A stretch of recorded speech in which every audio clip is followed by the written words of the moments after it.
So I can't really go back. I mean, I was a fan and I knew of him, but I can't be like, oh, why didn't I go see him in Born in the USA when I was 5 years old? So I feel Yeah. okay about that. But Yeah. the one thing I'll say is my brother and I, who's another super fan, often talk about it like a surfer, where like you're chasing that perfect wave. And we've been to so many shows. We've caught a few of those perfect waves.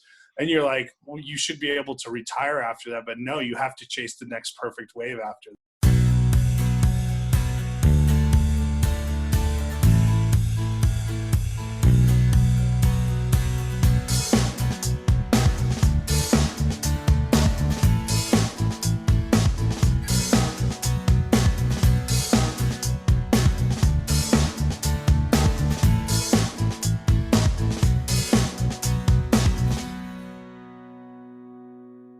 Hello, everyone, and welcome to a new episode of Set Listing Bruce, your podcast all about Bruce Springsteen, his music, and mostly his fans. I am your host, Jesse Jackson, and joining me today is a fellow podcaster, a journalist, and a Springsteen fan. Jason, welcome to the show. How's it going? I am a podcaster, journalist, Springsteen fan. Yes, you are, which is good because you're here.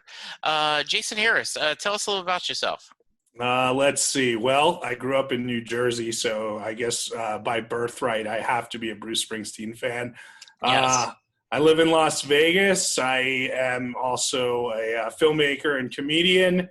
As a journalist, I wrote about music and food for over a decade.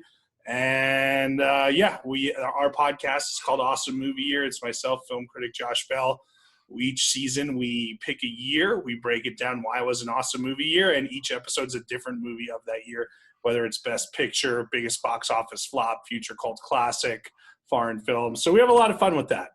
Yeah, I think I was just exploring your website, and it looks like a fun concept, right? Like you go, okay, well, we've obviously got to talk the box office champ, and then we got to talk about failures.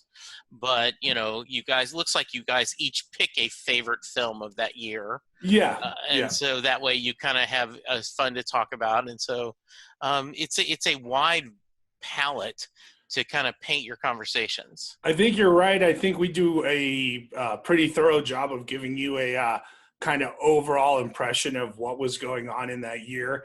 And we'll do a couple bonus episodes here and there if we felt like we missed something major that we needed to talk about from it. So we're just finishing season 5, I think. So we've done 1994, 2007, 1989, 2006, no, not 2006, 1996, and now we're in 1977. Wow, I did not do a good job of remembering my podcast. No, you actually did a pretty good job. 1977 was the year I graduated from high school. So I was looking like, oh yeah, that's some great years. And of course, the Star Wars is the big, movie that year. Sure, Star Wars, Close Encounters, Smokey and the Bandit, Saturday Night Fever.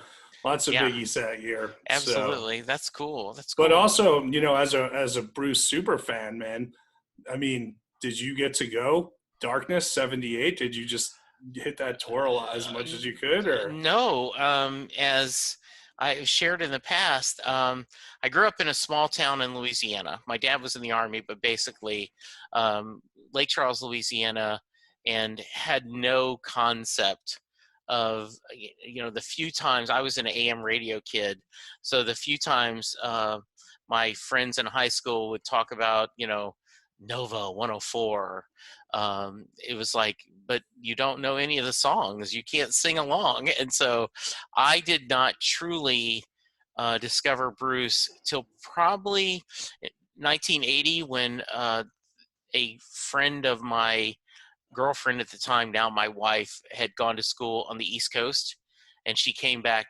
talking about this guy named Bruce Springsteen. So I remember picking up the river like everyone else in 1984, bought Born in the USA. But I really was a casual fan till 2002 which was the first year I saw him. I went and saw him finally here in Dallas on the Rising Tour. And Jason, I often say there's two kinds of people: the people that go to their first Springsteen show and go, wow, that was long. And the second one is, oh my goodness, where has this guy been all my life? And now I want to go to every show from ever and ever. I could only imagine, like, knowing that you missed the Darkness tour, the River Yeah. tour, the Born in the USA Well, tour. and I You know, do. so Like, I sit there, I'm in Lake Charles, Louisiana is where my high school is, a little north of Lake Charles. So that's only 3 hours from Houston. And in 75, 76, 77, when I was in high school, he was playing smaller clubs in Houston. sure. Right. And so you're like, okay, now how do you go back in time, like get in the TARDIS or get in the Wayback Machine and tell a 15-year-old Jesse, like, okay, get a fake ID, find someone to drive you to Houston and go see this guy perform. I There are a lot of things I talk about. All of us have regrets in our lives, but whenever someone says, what would you go back and tell your 16-year-old self, I'd like, one, exercise more, because you're the thinnest you're ever going to be right now, and you think you're a fat kid, but trust me, you're going to get bigger. So exercise more, learn to play the guitar, and three, go look up this guy named Bruce Springsteen and go buy these albums, because. Well, hey, man, you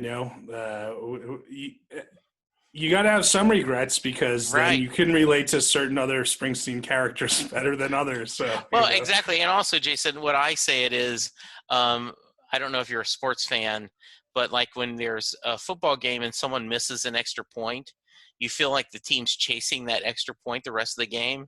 I feel like if you didn't, no matter when you get to Bruce live, whether it was like, okay, I went and saw him like in the Darkness tour, or I saw him in the First River tour, I saw him in the Born SUA tour, whenever, you're always like, oh, I wish I could have seen him earlier. In fact, go ahead. well, no, I mean, I think it was, so just for reference sake, I first saw him when I was in college, which was the reunion tour, the E-Union tour, if you will. Yeah. So I can't really go back. I mean, I was a fan and I knew of him, but I can't be like, oh, why didn't I go see him in Born in the USA when I was 5 years old? So I feel okay about that. But the one thing I'll say is my brother and I, who's another super fan, often talk about it like a surfer, where like you're chasing that perfect wave. And we've been to so many shows. We've caught a few of those perfect waves. And you're like, well, you should be able to retire after that. But no, you have to chase the next perfect wave after that. So kind of jumping ahead, right? I always like to preface this question with the amount of shows you've gone to is not a fair barometer of what kind of fan you are, right? Because circumstances and age and economics and where you live. But for the record, do you know how many shows you've gone to? I lost count at 50. Okay. So I lost count at 50. I've seen him all over the U.S. and Ireland. I followed him for 3 shows in Ireland, which was awesome. That was a great way. We flew in at Dublin where he wasn't playing, and then wherever he was playing, we just drove, and that was a great way to see the country. I got to perform in Dublin also as a comedian. Oh, that's nice. Yeah. So my first show was one of the classics, which was Hartford. I think it was May 8th, 2000, which was one of the major bangers of the reunion tour. Yeah. Some of the other, like, for super Bruce fans, I was at the both the last 2 Shea Stadium shows for the reunion. I mean, for the Rising tour. I was in 2008, the St. Louis show, which is regarded as a classic. I did Buffalo on the Working on a Dream tour. Mm-hmm. So I've caught like some amazing, and I did Fenway. So that was probably. Have you ever gone to My Boss Time, the website? I haven't been there, no. So. Okay, so anyway, that's if you feel like going down a rabbit hole. My Boss Time is it is a database where it has listed every show, every tour he's ever done, and so you create a free account, and then you go, oh, I was at that show. Oh, I was at that show, and then behind the scenes, it will calculate. what song you've heard the most, what song you've heard the least, what were your personal premieres, what are the rarities you've That's seen. cool. Yeah, that would Yeah, be yeah, fun. yeah. You'll have to check that out. Yeah, But you said you grew up in Jersey. I always like to go to the beginning. sure. Um, Talk to me about growing up. What kind of music did you listen to? Was your family into music?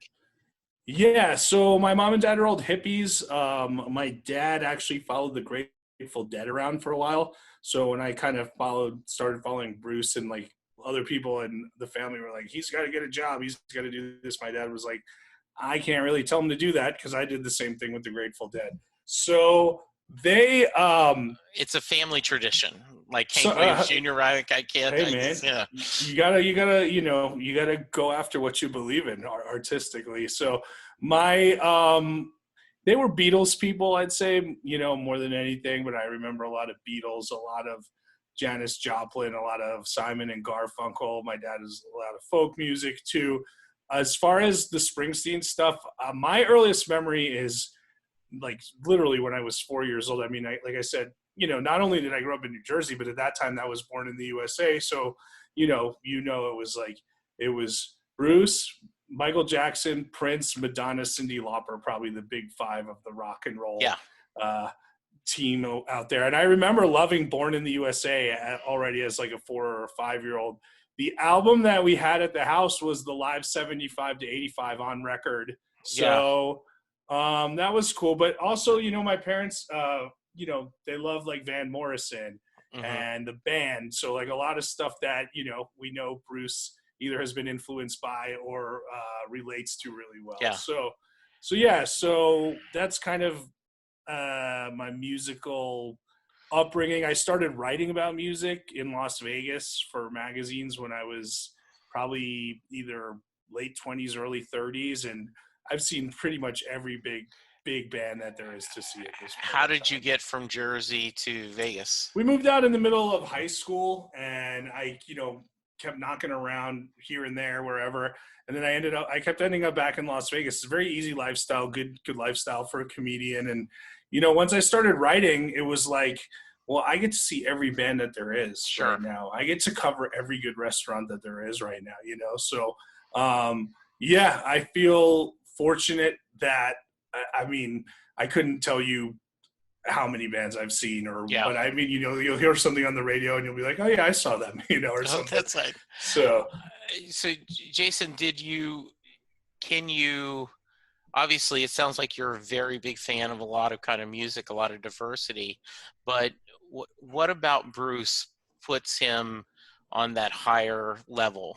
I think I was a casual fan, in college and up until then. And I think at the end of high school, maybe really started getting into him. Darkness and Born to Run were the first two that I connected with. But when I went to that first show, like, I mean, all the books you read or stories you've heard about first shows, like, it sounds like a cliche, but it's absolutely true. Like, right. So like, it was like time stood still. And I remember watching it and I was like, okay, I'm going to quit college right now. And I did. I quit college. I wasn't happy where I was. I took a year off to write, and then I went back and I finished college. But it was seeing what Bruce Springsteen was able to do on stage, like the power of it and the energy of it. I was like, I have to go do something right now with my life. I mean, I did not quit my job, but it was, I say that all the time in the podcast, and I mentioned it earlier, you either go, wow, that was a long show, or you go, oh my goodness, what is this? And it opened up another world to me. And I've told the story multiple times on the podcast, Jason, that I felt like, because I had not done my homework, like I had not listened to the Rising CD over and over again. So a lot of the songs I didn't know. This wasn't like, I think the reunion tour would have been a good tour for me to go see, right? Because I would have known a lot of the hits. And I was just like, oh, I want to know. And what I've said often is, like, you've walked halfway into a movie, or you've picked up an issue of a really well-written comic book, and you're like, okay, I'm enjoying this story, but there's a whole nother world out there that I haven't seen. Sure, but that's okay. Like the reunion tour is an amazing tour because he was doing so much from the catalog. But don't Yeah. forget, he was also doing stuff from tracks that no one's ever heard before. Yeah, live, exactly. Like, yeah. Bringing out Roulette for the first time in 28 years Yeah. or whatever it was, right? He did over 100 songs, on that tour. So I was in that case where similarly, I was a casual fan. I knew the big songs. I knew some other stuff, but like there was so much that I needed to learn and go back to. Yeah. And that was what opened it up for me. So, but, so by the time the Rising, at that point I knew everything in the catalog, but, Sure.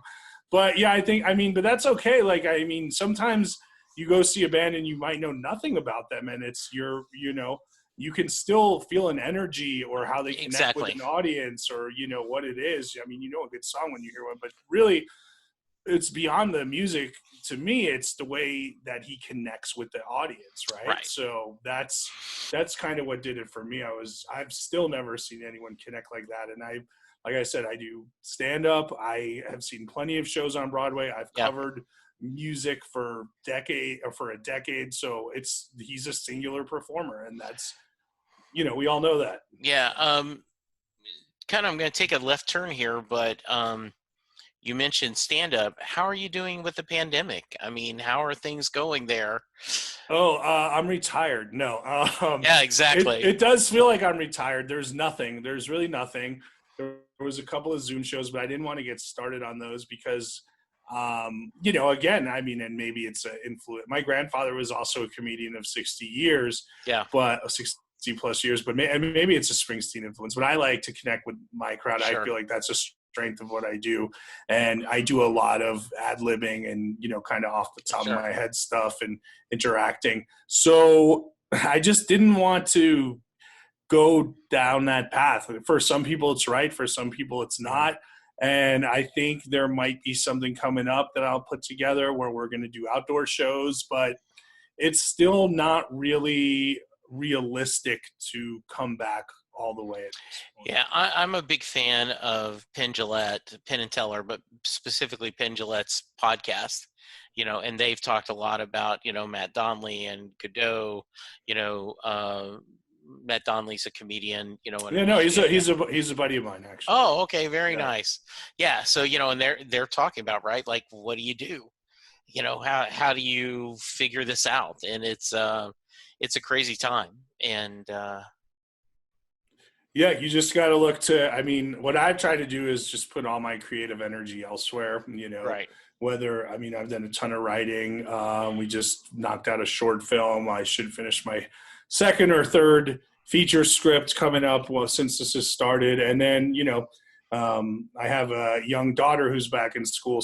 And she's doing school at the house, which is good. I'm glad that she's doing that because I don't think schools are ready to be open yet, but it's a lot of work, not just for her, for the parents too. So, it's the crazy world, and hey, we all know it.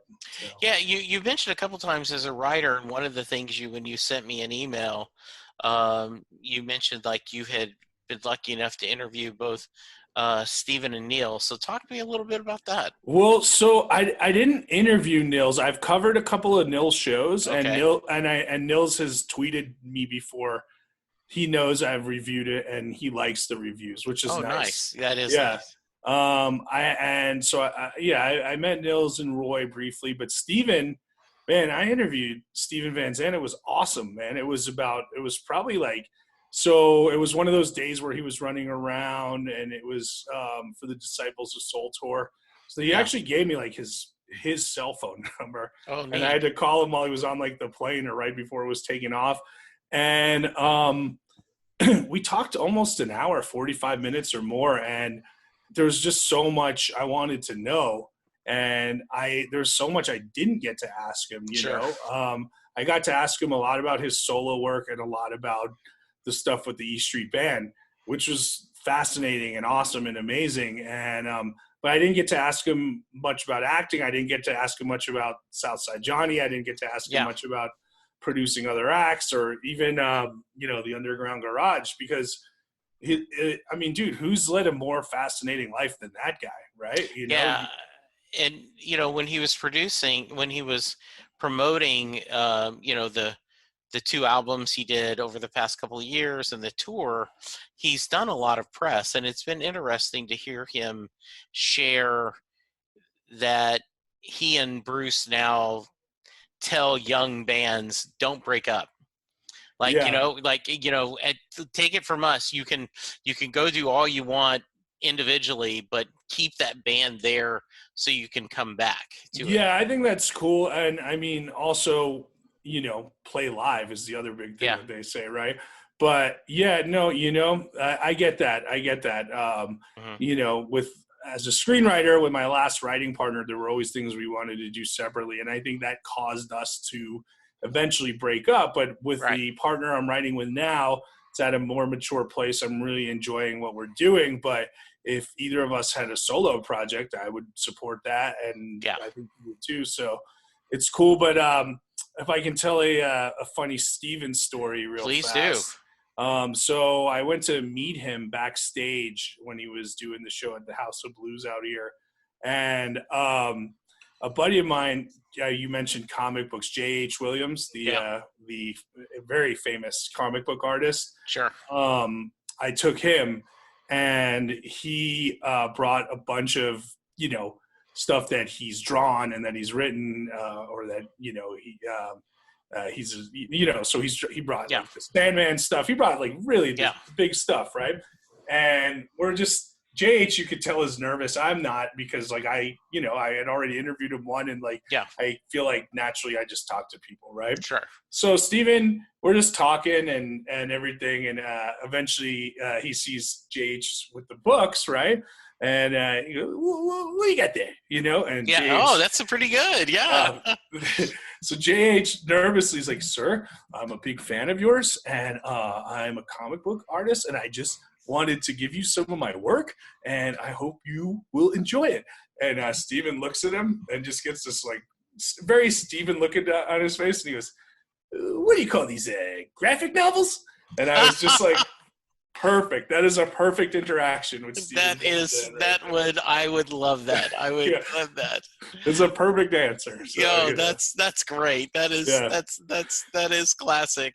I was lucky enough a couple weeks ago, through Twitter, Maureen Van Zant reached out to me and said, sure, I'll be on the show. And so I was able to spend about 40 minutes talking to her. And what was great is, similar to you, I'm like, okay, I'm going to talk about her. I want to talk about, her time on The Sopranos and her early ballet and, her career. And it was a nice interview. I was really happy with it. And later she tweeted me and said, hey, I think people are disappointed you didn't ask me more stuff about the band. Do we want to do this again? I'm like, yes, we do. I won't mind that. Yeah, that is good. One of my favorite things from the Steven interview was I asked him, he's literally, I think, the only rock star, I think, who's had a career with two nicknames, right? Right.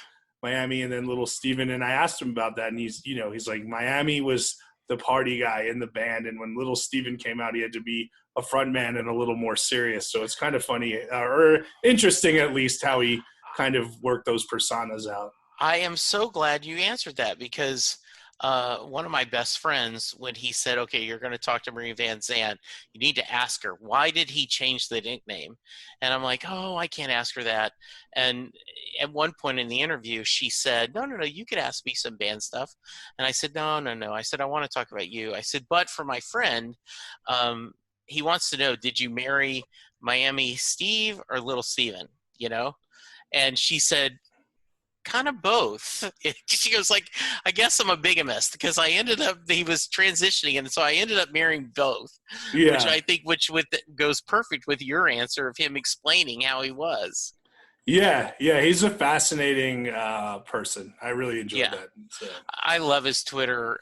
He's very political, but also very, like, I like his idea of, he'll say, we need two parties. This is this is how we argue, is how we get things done, just not the modern Republican Party. It's broken. Yeah, That's exactly. another podcast. I mean, theoretically, sure we do, but it's all broken now anyway. Yeah, it is. It is broken. Talk to me a little bit. Why did you guys? How did you come up? So it's Awesome Movie Year podcast. How did you come up with that concept to pick one year and kind of look at it from all different kinds of ways? There's a good book I think it's called Best Movie Year Ever, and it was all about 1999. And I was looking for, I had done a few other podcasts, and Josh, who's my co-host, he and I have been best friends since high school, and he's a film critic. I'm a filmmaker. We've kind of, we've written stuff together, and we were looking for something interesting, and it kind of stemmed from there. And Josh was, his thing was, look, this book's already been written, but what if we looked at any given year and kind of had categories that were in place for us, so we could kind of really feel out what was in that year, then we can kind of put our own categories in there so we can kind of expand on it. And from I'm not a fan of our episode 1, which is The Lion King. I think that's our very rough episode, but really from episode 2 on, like, I feel like we hit a groove very early on, at least, with our format and who we are and our interaction. And that it's just been like a project I'm really proud of, and I hope people check it out. It's, like I said, it's an Awesome Movie Year. It's on any podcasting platform that you have. Jason, how do you pick which year you're going to discuss? It's a good question. We do so much research, man. Like, 94, which was the first season, was one we both wanted to do right away because we were teenagers and it was a seminal year. You had Clerks, you had, Pulp Fiction, you had Forrest Gump, there was a lot of biggies in there. And then after that, we kind of talk a lot of things. 2007 was a big year for Josh. 89 I knew would be a big year because that was Batman, Do the Right Thing, stuff like that. Like when you Indiana talked about Jones, that 3, right? Summer. The third one, So and then kind of 96 to me was like the greatest year for Oscar movies that there was. So that's how we got to there. And then 77, you had mentioned Star Wars, and we kind of took off from there.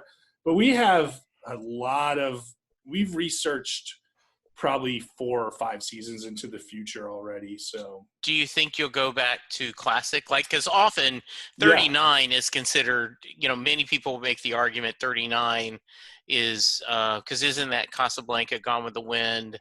There's a whole slew of, great movies. Do you think you'll want to go back that far? Or? We are going to do it. We've talked about 39. Part of it is, we want to make sure that our audience is with us, so we want to, kind of build up as much of a relationship as to what we're doing, because look, we get it, like not everything is going to be the easiest and most accessible stuff for everyone. Right. So, so 39's in there, and we have 2 other that we've already talked about years, I would say, from in between 39 and 77 that are on the list, one of which is planned out and will be soon. And the thing is, we were both 80s kids, and so we have a reverence for the 80s and the 90s and the 2000s, or we were young adults. So, but going back, like 77's been awesome. I'm the next one that we have planned, which is from before that, is I'm super excited for. So like anything's fair game to me. So that's neat. Couple of stories of 89. My son was born in February of 89, and I remember I started in a new job, and we were really busy, Jason. So like I was coming to work like at 10 a.m. and working till 11 at night. I was working in a call center, and we just were, we could not, we were so short staffed. And when Batman came out, I went to an early showing, and my shift was 3 to 11, and I didn't show up to 1:30, 2 o'clock for that day, and one of the team leads just chewed me out. Like, where have you been? I'm like, I went and saw Batman. What do you think Yeah. I'm doing, right? Yeah. And like, this is my, I'm not late for my shift. I said, and oh, by the way, when the new Indiana Jones films comes in, I'm going to do the same thing, right? So that's happy memories. That's good because movie theaters don't exist anymore. Yeah, exactly. But no, that's one of the great things about the for me the podcast is like, look, if there are things that we've missed from those years, like Right. it's a great way to go back and find them, right? Yeah. And there are definitely certain big films that are in our memory that are like, what? I remember liking this. What happened here? And then of course you find some just hidden gems out there that are like fantastic movies, that you would have never known about otherwise. Yeah. So, and even just doing the research on the years, which, like I said, is super, I'd say intensive and, time consuming. Like you can kind of put together an even further, more detailed plan from there if that's, I bet. I imagine. Well, speaking of hidden gems, are there favorite songs or albums of Bruce's that have meant a lot to you over the years with your family or maybe with yourself? I think I gravitate most towards Darkness. Okay. Yeah, I think so. I just feel like that one just maybe it's like I said, I grew up in a working class neighborhood in New Jersey. Right. But it's like, that was I guess that kind of like foundational piece after Born to Run, Sure. So, Absolutely. but so, I mean, honestly, like, I mean, that's what I gravitate towards most. But Wild Innocent, like, I know those places, I know that world, because I spent plenty of time on the Jersey Shore, and Born to Run, probably when I was in college, was like the album of like young man going through emotional strife, like having to figure out his place in the world. But I mean, look, I can argue for any of these albums, right? Yeah, exactly. But I think Darkness for me, 1 to 10 is just like, man, it's just a monster and a monster live. So, well, give me thoughts on the latest two, Ghost and Letter to You. Yeah. Letter to You and Ghosts came out today. And, yes, it did. I'm kind of excited about the way, from everything.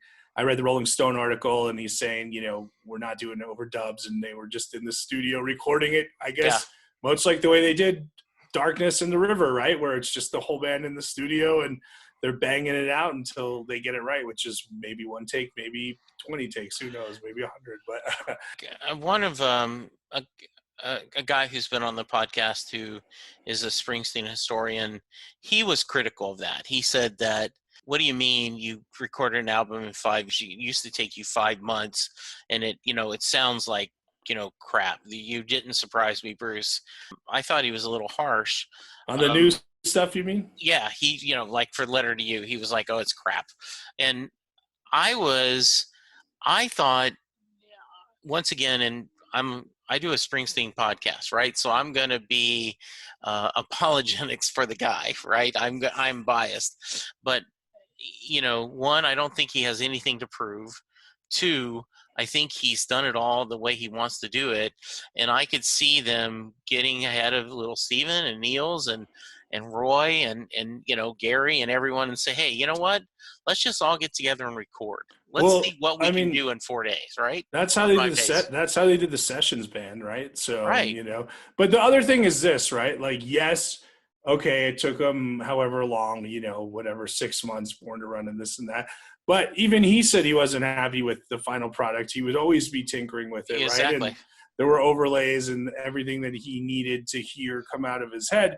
But part of that is also like technology now is so much, different than it was back then, right? And a lot of the stuff they were doing back then, they were trying to find kind of those walls that sound reverberated on that weren't soft walls, so it kind of has that. But also I want to, my biggest counter argument to what that gentleman was, and I didn't hear it, so I don't know, but based on what you said is like, look, dude, I'll take loose ends on the River outtakes over loose ends on tracks any day of the week.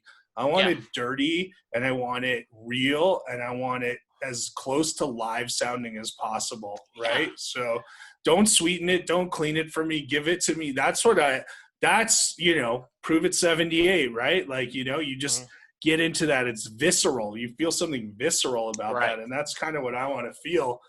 And like you said, like, dude, like, I mean, he just put out an amazingly polished album last year. So it's nice that they're doing, getting a little more raw again. So. Yeah. And I mean, he has nothing to prove. He decided he wanted, I loved Western Stars. I know not everyone did. It's a very different album, but I think it's a beautiful album. I think it's great that it's 70. You want to do something different. And now then, at 71, it's a new E Street Band album. How cool is that? I mean, you can hear that both of those songs are going to be, great live songs, right? Yes, and hopefully we'll get them, and I know he wants to go out on tour. Yes, it sounds like really does in that interview. Right. But, one other thing, just real fast on that is, please. like, look, when The Rising came out, it was like pretty much regarded as a masterpiece. And to me, the first real important piece of art post 9/11, right? Right. And then you got Magic, which like maybe had critical acclaim, but I don't think mass acclaim until like years later. And now if you go back and listen to Magic, like with what we're living through, it's like prophetic, man. And it's a great album. Sorry that I cursed there. That's okay. And then, I don't know. I personally love Wrecking Ball, which is a totally different thing. So, he's doing different things, and I'm all in on it, dude. So I'm excited by what I've heard. I like both these songs. I'm not sure either is like gonna end up as like an all-time great for me. But we have so many. But hey, dude, we got 7 more, and then I'm really excited for JD Needs a Shooter, because that's always been how cool is that, right? Jason, let's say we get out of this mess. We've got a vaccine. Things are back to this new normal. You're heading to a new show. Are there songs you haven't heard him perform live that you'd like to have him to hear? What are you, Jason? Yeah, what I want to hear is Lonely Night in the Park from the Born to Run deep cut section, and I want to hear Janie off this, and but I always thought that was a song. I don't know. I mean, God, he must have played it once, right? Lonely Night in the Park, something like that. I'd like to hear. I mean, like I said, I've been to so many shows. It's tough for me to like pick. Right. No. Sure. Normal, like quote unquote set list songs. So something like Action in the Street, which he just played twice in '77 on the Chicken Scratch tour. Like, I'll take that. But it's all like, man, you get to the point where you're like, you're just selfishly like set list hoarding at that point, right? Oh yeah. So as far as like the big stuff, I think I've heard all the big stuff, but yeah, I would love to hear side 2 of Wild Innocent all the way through, Sure. That would be great. And otherwise, I mean, I've seen and heard most of it. It would be, look, if he's ever going to do, like, I've seen Prove It 78, which I love. That was a White Whale song, right? Yeah. So if he's ever going to do Backstreets with 78 stuff again, that would be awesome. But sure. But I've seen him do it with the Dream Baby Dream interlude at Fenway, so that kind of covered that for me. That's nice. That's real nice. Yeah. That's great. So like, and then I mean, this is deep Springsteen nerd talk, right? So it's like, I've caught. I think maybe look, the one big song I haven't seen with the band, but I saw it on Broadway, was Tougher Than the Rest. So that might be one if we're looking at a big song. But I've seen it on Broadway, and that's an interesting story too. If you want me to tell it. Everyone knows how hard those tickets were. Yes, very hard. My brother was producing for the Indiana Pacers. He's a sports TV producer, and he goes, "Look, I got one day when I'm going to be in New York. Let's try for the lottery, and if we happen to win the lottery and then happen to get tickets for that day, like, let's go." And I'm living in Vegas, and we did. I won the lottery. I was able to get us tickets for that day. So I flew into New York on a Friday, saw the show Saturday, flew back to Vegas on Sunday. But here was the thing is, like, it's on Broadway in an old theater, and those rows are super tight. Like, and I didn't expect that. And I've had I don't have an ACL in my right leg, so there's some Okay. bendability issues going on. So Okay. even getting into those seats, I was having difficulty with that. So I spoke to the usher, and he's like, "Oh, you should have called us beforehand, because we could have given you like a special seat." And I was Okay. like, "Well, no, I get that now, but I didn't know." And he goes, "Okay, well, I'll find somewhere for you to sit." And they put me right next to the sound guy Oh, for nice. the entire show.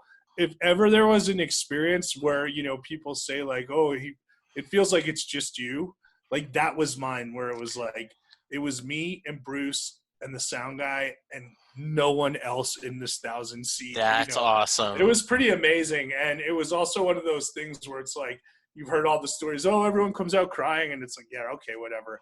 Yeah, I wept like a baby, so. Oh, yeah, I did. There were a couple of times. In fact, it was funny. I got lucky and got a seat, flew in from Dallas, and the actually flew in the day of the show because I just couldn't afford to stay 2 nights in New York. I just, this was pushing it. So I flew in time enough to, take a ride into this little pod hotel that the size of a cruise ship hotel, but it was all I needed, so I was able to shower and freshen up before. Sure. I met someone at a restaurant right across from the theater, and so I went, and so we're before the show, and I had heard stories about people, not many, but a few people talking during the show, right? And so I kind of reach, I'm kind of looking at everyone like, "Hey, hi everyone," like, we're not going to have any problem with people talking, are we? Like, I'm just going to throw this out there. And this guy next to me says, "The only sound you're going to hear is me crying. And if I cry too loud, you can kick me." I'm like, no. If you're crying, I'm going to be right there with you. And there were a couple of times, I agree with you. There were times when I had tears, and it was something pretty special. I'm always grateful to my wife who let me go. Yeah, it was awesome. I'm totally excited at the idea of another E Street Band tour, but it's like Yes. one of those things I'm excited about that I can't really get too excited about because it's not a reality right now. Not right now, yes. So, and if it means that they're playing in New Zealand for a residency, then maybe I'll have to get a work visa or something. Yeah, exactly. Like, don't you guys need a comedian to do a couple of, nearby club, right? Don't you? Or Don't just you need, someone, yeah, Yeah. I'll sweep up after the show or something. Yeah, exactly. I need to do the podcast about some Australian films, for research. Look, Yeah. Nils, come on, you like my reviews, Yeah, there we go. Absolutely. Let me carry guitars. That's great. So, all right, that was a great story. Jason, what else should I have asked you that I didn't? I don't know what you should have asked me. There's more stories, but we can always share. Do this again. Okay. It's yes, not I a would big love deal, to do that again. Yes. Yeah, I don't know. Look, the other thing, and I'm sure most of your listeners listen, was like, what a gift those Springsteen DJ sets were this summer. Oh yes, I'm so glad you brought that up. I had speaking of Ron Martz, the comic book writer who Green Lantern and DC versus Marvel, just done a lot of stuff. And, I was talking to him about him. And he said, "We know he's a gifted storyteller. We shouldn't have been surprised that he can weave a story between telling stories and picking which songs to share," right? It's so interesting because it's like you're looking forward to the song and then you hear a song and you're like, no, I want to hear the next story. And it's like, the first time, my wife is not a big Bruce fan. We have a mixed marriage, and so we were driving somewhere and with one of the first sessions, and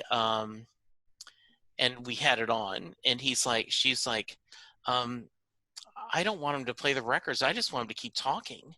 And she goes, that's "I'm cool. Unusual." And then after a while, she goes, "Okay, now I am enjoying the records. We get really good." So yeah, I think those have been just a real blessing for us. I mean, I'm excited. I'll probably go take a long drive to catch up on the ones I missed, Yeah. maybe next month. But number 7, the basically the Jersey Rock Shore history. Yes.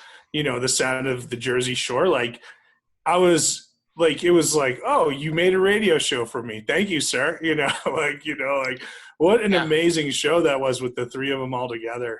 Oh, it was like you're listening to just old time, literally what it was, old friends just talking and visiting. Yeah. At one But point, right? I mean, dude, like, come on, the Club Soul City stuff like that. Yeah. That like those are things like I didn't know that song before that. No. And like a couple of times, right? Like, how did this song never get on a record? And Yeah. they're asking. And then I love the one like that was at midnight because I had it on my radio app.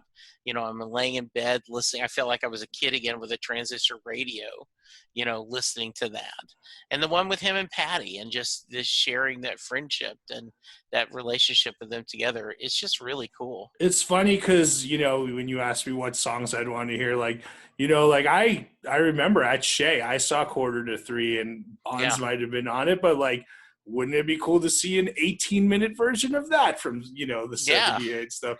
Or with Steven, when they in 96 when they did the kind of like acoustic I Don't Want to Go Home, I'd love to hear that. So, yes. But I mean, I'm fortunate, man. Like I've seen so many shows and I've seen, like I said, I've been very fortunate to catch some of the ones that I did. So most of my checklist has been checked off, but like that doesn't, I mean, I'm excited for whatever Absolutely. is next. And I will, and look, we all want like the sign requests. We all want those, like those rarities, if you bring a sign for Waiting on a Sunny Day, you're out of the pit. So. Yeah. There it was, I had a guy who worked for me when I went to Nashville. I saw the Nashville show and 2014. A kid had the sign, no satisfaction, right? Play Rolling Stones, no satisfaction. And he's like, okay, if you had a kid, there's no way your daughter is going to a Bruce show asking for a Rolling Stones song. Yeah, but I was at that show, by the way. I was there too. Yeah, I love that show. I was really, once again, greedy, right? I was thinking maybe someone from Nashville will jump on because my first show was Dallas 2002, The Rising, and oh damn it, was it Alejandro? No, our other resident musician, and I'm drawing a blank on Don Henley. Don Henley joined him on stage, and they did "I Fought the Law." That's cool. Because Henley lives in the DFW area. Yeah. And I was like, that was kind of special. And then the other time in Dallas, Bon Jovi was playing the next night. So, and he came on stage and they did Glory Days together. Let's see. I would have to really think of who I've seen. I definitely have seen Mike Ness from Social Distortion more than once. I mean, and those Shea shows had like, Oh yeah, sure. Yeah, so I remember I saw Dylan at one of the Shea shows. They did nice. Highway 61 Revisited, but whatever. Like whoever you get. Like you get. That's it. Matter, Absolutely. So. All right. So this has been great, but before I let you go, I gotta ask you the Mary question. Cool. So yes. Go ahead. Okay. So Jay Armstrong is an honors English teacher in the Philadelphia area. And every year his senior class, then the honors class, they take 2 days in their curriculum and they break down Thunder Road as a poem. They go through all the lyrics. He looks at the imagery. He shares with themes that the song explores. They compare it to Robert Frost, The Road Not Taken, and a lot of other poetry classics. And then at the end of the 2 days, Jay looks at the class and says, does Mary get in the car? So Jason, that is your question. Does Mary get in the car at the end of Thunder Road? So here's my question to you. What would you say is the breakdown percentage-wise of what people have said? So great question. 60-40, yes. Cool. So I'm fascinated by this thing that Jay Armstrong does, Yeah. but it's unfair to ask that question if you haven't listened to the rest of the album. If you just look at the song and then ask the question, Right. it's not really fair. And then again, I mean, so I thought about this, and it's a yes. And the reason why it's a yes has less to do with the lyrics and more to do with the overall album and Right. the kind of philosophy of the album. And, I'm guessing other people have said it, but as Springsteen has said many times, Thunder Road is the invitation, Right. right? So, you gotta have someone to ride with if you're gonna go on those adventures, and Yes. have the rest of the album. You need someone to say yes to the invitation. So I, it's a yes to me. I think that is a absolutely wonderful answer, and very fair. And I think, and you're right. Other people have said that absolutely, because that's, that's the beginning of the journey, right? Like that album is the beginning of the journey. And, others have said yes, because, how else does, she get pregnant and, it ends up being the river, That's assuming that's the same Mary, right. right? So I would assume it's not, because again, now you're just talking lyrically name as Yeah. opposed to the inspiration behind the songs and everything. Now, I will tell you this. Someone mentioned to me, and I love this. He said, absolutely, she gets in the car because in Racing in the Street, when he says, my baby waits on her daddy's porch, he said that's the same porch that she was dancing on in Thunder Road. Well, that's nice. That's a very fun. That's like, it's you're connecting in very obtuse, obscure ways. But I like that answer. I did too. Yeah, right? I was just going on. I was basically going from the more historical, like, Yeah. hey, what did Bruce say about it type Right. way, and then Absolutely. into the rest of the album. But yeah, who knows? All right. So Jason, awesome movie, your podcast. How about social media? Where can we find you on social media?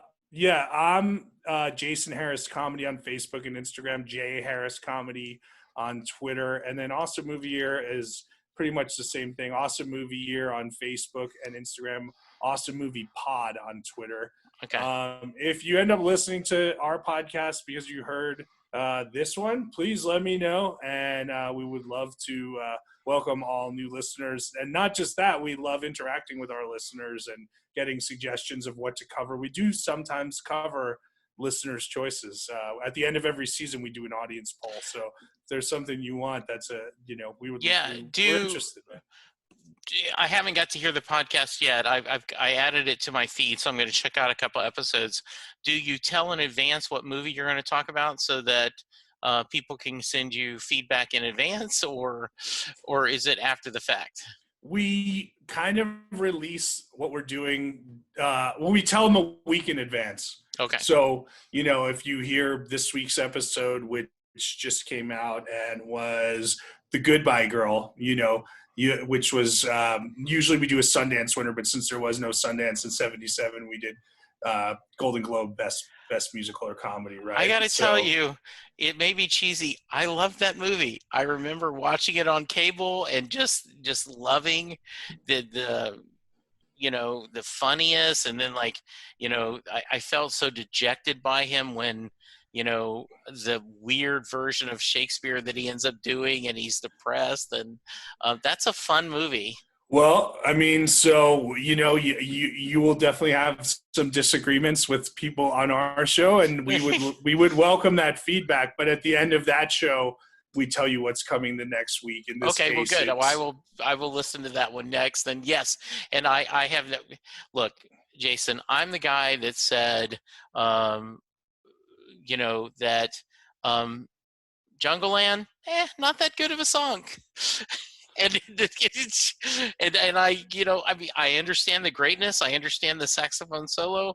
I'm just saying it doesn't speak to me personally. There are other Springsteen songs that do move me, and I get a little bit of crucifixion, and I accept it. I know I'm wrong, but it's Yeah, still you how I deserve feel. it at that point, bro. So, Exactly, Jason. I'm Look, not gonna take your side on the anti-jungle land look, stance here. Jason's like, So, that's it. I'm done. Like, hey, I'm not gonna talk to you, Jason. I This hope we was get an epic like that in the Oh, new wouldn't it be album. great? It would be Yeah. awesome.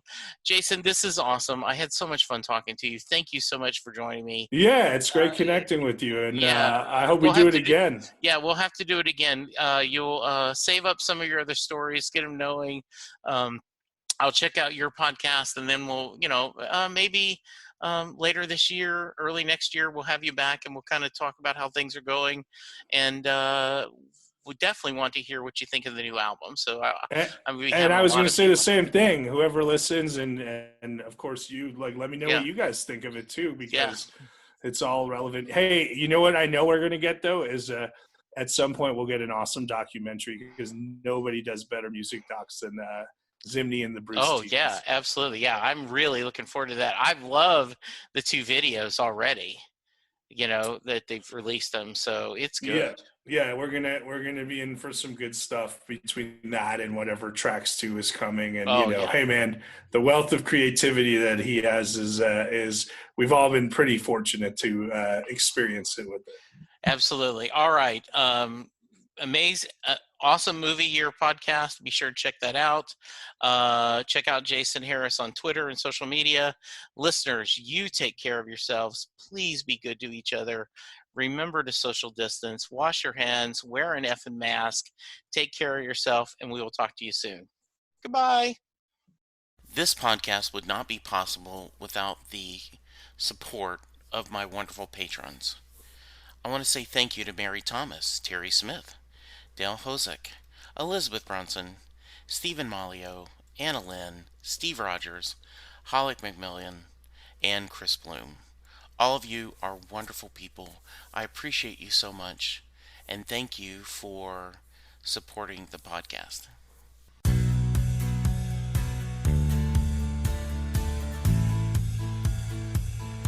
You just heard the fun talking, hard rocking, music loving, album ranking, fan thinking, joy spreading, lyric reading, story sharing podcast that is the one, the only Set Listing Bruce. Set Listing Bruce is part of the Southgate Media podcast group. The theme for Set Listing Bruce was written by David Rosen, used by permission.